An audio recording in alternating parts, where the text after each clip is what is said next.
rolling the thoracics, and I might show you some foam rolling of the muscles that attach to the thoracic spine and the rib cage as well, so that if they're not released, it will pull on the rib cage, which can cause shoulder problems, or it can tense up the pelvis and cause hip issues as well. So, foam roller, and it doesn't matter if you've got the one with the knobbly bits, that's totally fine, I use that in the house. So you're going to start with the foam roller just kind of here. You're not wanting it right at the lower back where the natural curve is. It will be sore. So, you know, just around this area here. And you're going to have it like so. So what you want to do is lift your butt off the floor. You don't have to go totally high, you're not doing a bridge or anything.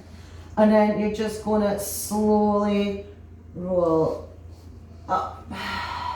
So you'll probably get to just below the neck, like the kind of top of the shoulders. Oh, that's sliding away. You might want to have a yoga mat for this as well. So we'll just try that again. And just make sure you've got the proper pressure on it so it's not going to slip away. And then you're just going to roll up and down, and then you can just move like so. And my rhomboids are incredibly tight from pole last night. If you've got long hair, please watch it. The amount of times it's got caught in the roller, and I'm like, not good. So that's just like rolling up and down, nice and gentle. A more intense way to do this, and you might get some cracks out of this.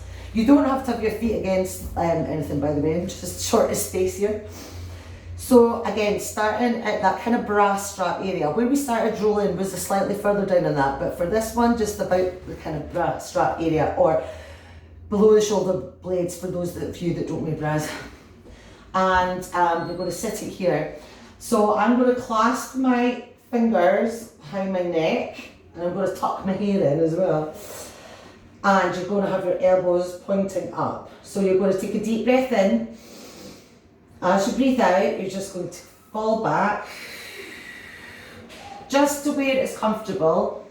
If you're really stiff here, you're not going to get as far back as this, so you might only get to like here, but do not push it, do not injure yourself. So once you get to a comfortable position, you can intensify the stretch by trying to open the arms out. Now this will test your shoulder mobility, and mine on the left side is crap. And then just bring it back up. Okay, so then you're just going to shift up a segment and breathe in.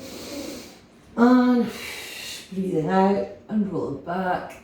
And again, trying to get your elbows out as much as you can. And you will feel a stretch on the abdominals here.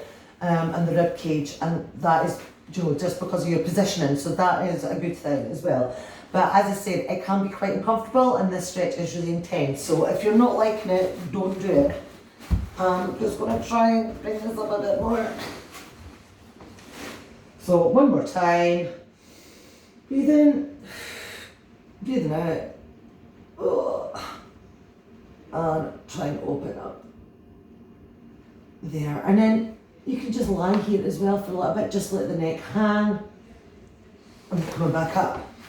Another good way to stretch out the front and the pecs, so to keep your pecs stretched out is really important for not having those hunched forward shoulders, which in turn gives you the stiffness in the thoracic spine. So you're going to have the foam roller vertical this time. It's handy if you've got a longer foam roller for this, but you can do it with this as well. So you're going to sit with the base of the butt on the foam roller, and then you can just let your head drop back. So if you've got a longer roller, it's better because it's going to go right up to your neck. But most people only have the little ones these days. Just make sure your knees are bent so you're supporting your lower back, and make sure there's no like arch in here as well, and you're just going to let the arms hang out, and this will just nicely open up the chest, especially if you've had a day on the computer or a day massaging people as well. So This one you can actually do with a really bulky bath towel, and you could just roll it up. It will put you in that position. It won't be as sturdy as the foam roller, but you can manage it.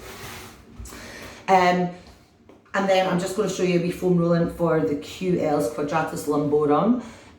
We've talked about them before, and I've shown you a couple of simple stretches for them. But if you're on the floor anyway and you've got a foam roller, you might as well do this. So you're just going to, in that squidgy part of your waist here, and you're just going to lie on that foam roller here.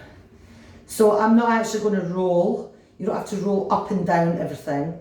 But if you just sort of move back and forward, and then you could slightly move up and down a little bit, stopping on any really tight bits, and using your breathing technique. So breathing in, breathing out, and then just relax into that pain a bit more.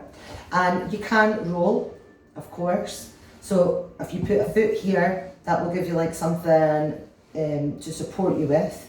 And you can just roll up and down a little bit like that.